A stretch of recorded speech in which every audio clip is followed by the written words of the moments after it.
In this video, I'm going to show you how some problems about kinetic energy and potential energy and how to solve them.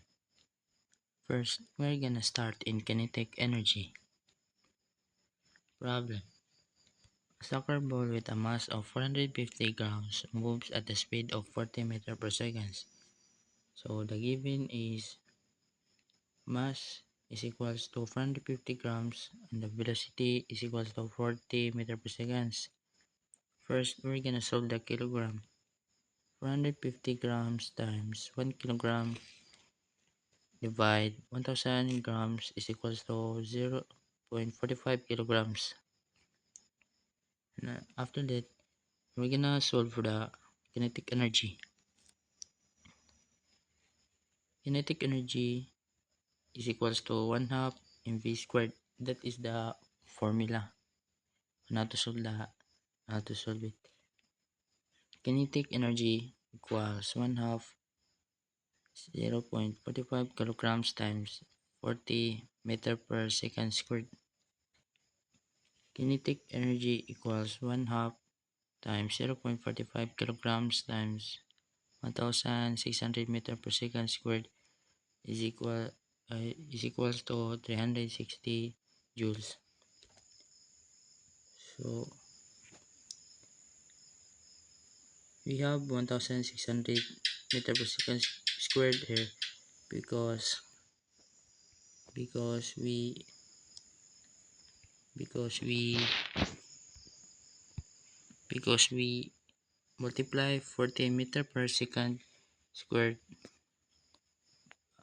by itself, or 40 meters by itself. So it become 1600 meter per second squared, and we we calculate all this, so we have 360 joules. So the kinetic energy or is 360 joules, and we have some potential energy.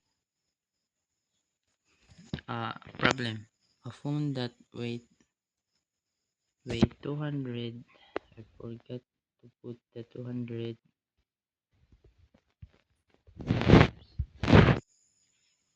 was placed in the top of the table with a height of 1 meter.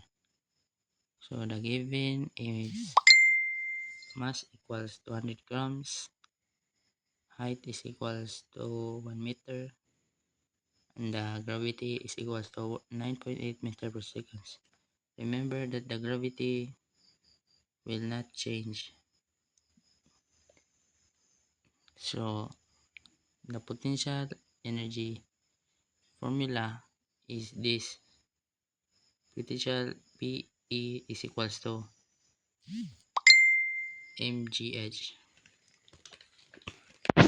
So potential energy 200 grams times 9.8 is equals to 200 grams times 200 times 9.8 is equal to 1960 times 1. No. Times 1 is equal to 1960. So